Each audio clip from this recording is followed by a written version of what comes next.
사실 뭐 저도 처음에 한의과 대학을 다닐 때나 초임 한의사 시절에는 조금 그런 점이 의문이기도 했는데, 일단은 질문 자체에서 조금 오류를 정정을 하자면 정신건강의학과를 안 가고 오는 환자들은 거의 없긴 합니다. 일단 거쳤다가 오시는 분들이 대부분이긴 하고, 뭐 물론 안 가고 바로 오시는 분들도 계시는데, 이제 큰 이유 중에 하나는 제가 말씀드렸듯이 이제 그 큰 비중을 차지하시는 그 정신건강의학과를 먼저 가셔서 치료를 받다가 오시는 분들 같은 경우는 주로 이제 약 부작용을 겪으셔서 정신과 약물의 부작용을 겪으시고, 그래서 이제 약을 끊고 싶은데 또 약을 임의적으로 단약했다가 뭐 금단 증상이나 여러 가지 다른 현상들이 걱정이 되셔서 그런 이제 부작용이나 금단 증상 같은 걸 좀 상쇄해 줄 수 있으면서 단약을 할 수 있는 방법을 모색하시다가 오시는 경우도 많고, 정신건강의학과를 거치지 않고 이제 오시는 분들 같은 경우에는 정신과 약물 복용에 대한 이제 막연한 두려움이나 또 이제 그런 정신과 약물로서 정신과 질환의 그런 증상들이 일시적으로 완화는 되지만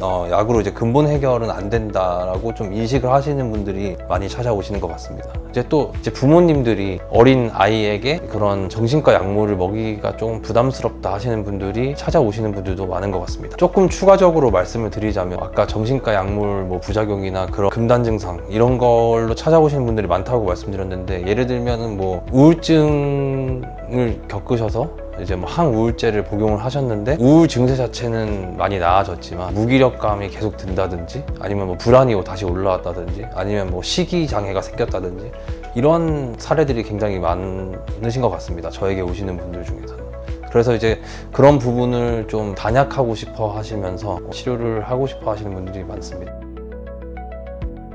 많은 분들이 여기 오시면서도 그 부분을 굉장히 많이 궁금해 하시는데, 조금 디테일하게 말씀을 드리자면은 그 증상을 이제 체크를 해서 그 증상에 맞는 이제 약물을 대입하는 접근법보다는 그 환자의 이제 서사를 파악을 한 다음에 거기서 어떻게 병이 와서 언제부터 병이 오고, 사람마다 각각의 스토리들이 다 다르게 있습니다. 그러니까 같은 병명이라고 해도, 같은 증상을 갖고 있다고 해도 그 사람마다 병이 오게 된 계기가 다 다르기 때문에 어떻게 보면 그거에 맞춰서 좀 약을 투여를 하고 있습니다. 그래서 처방을 그렇게 하는 건 알겠는데, 그 처방이 어떻게 뭐 어떤 기전으로 인체에서 작용을 해서 뭐 되느냐, 이제 장내축 이론이라고 하는데요. 이제 장신경계를 정상화 시켜주면 그런 뇌신경계에도 많은 영향을 미치게 된다, 이런 이론인데, 한약들 대부분이 이 장 쪽에 작용하는 한약들이 굉장히 많습니다. 어쨌든 사람의 몸을 정상화시키고 그로 인해서 정신건강도 이제 정상화가 되는 그런 메커니즘이라고 좀 생각을 하면 되겠습니다.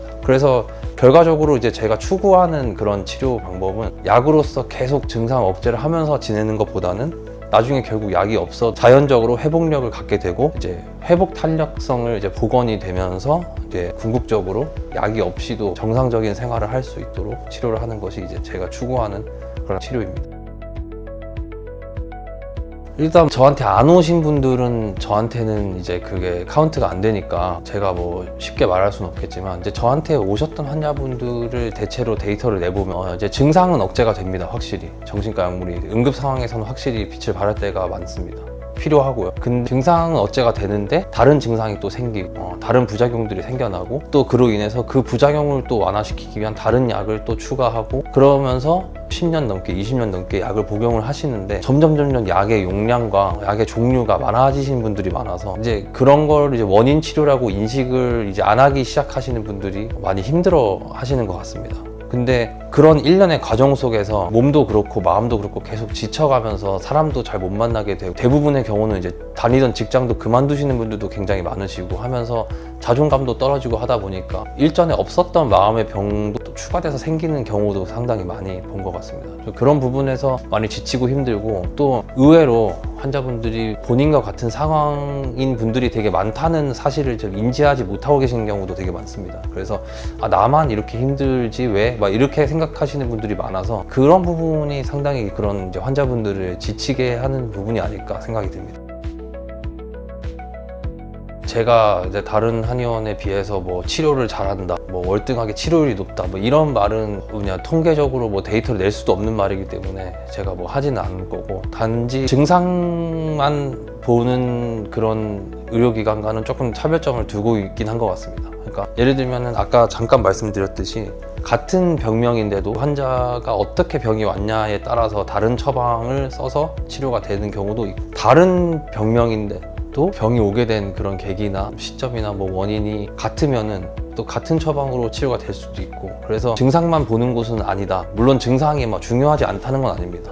하지만 증상만 보고 표면적인 치료를 추구하는 곳은 아니다라는 것이 좀 큰 차이점이라고 저는 생각을 하고요. 그렇기 때문에 이제 그 환자의 서사를 읽기 위해서는 환자와 긴 시간 대화를 하는 것이 굉장히 필요합니다. 그래서 이제 그게 서사의학적 진단이라고 하는 환자의 서사를 쭉 듣고 그 안에서 병의 원인이나 주요 상관관계에 대해서 좀 파악을 하게 되는 과정인데, 그렇기 때문에 정말 짧아도 30분? 길 때는 뭐 2시간 넘어서까지, 특히 초진 환자분들 같은 경우는 그렇게 진료를 보는 경우가 굉장히 많고요. 환자분들께서 조금 오해하시는 게 이게 심리 상담이라고 이렇게 느끼는 경우가 굉장히 좀 많습니다. 근데 심리 상담과는 조금 다른 개념이라고 생각을 해주시면 좋겠고, 환자분의 이야기와 삶의 얘기를 들으면서 그 안에서 이제 병의 원인을 찾아가는 단계이기 때문에 심리 상담과는 조금 다른 개념이고, 그래서 큰 차이점이라 하면 체질이나 형상의학적이나 뭐 이런 쪽으로 해서 맞춤형 치료가 아니라 병의 원인에 따른 맞춤형 치료를 한다는 점에서 조금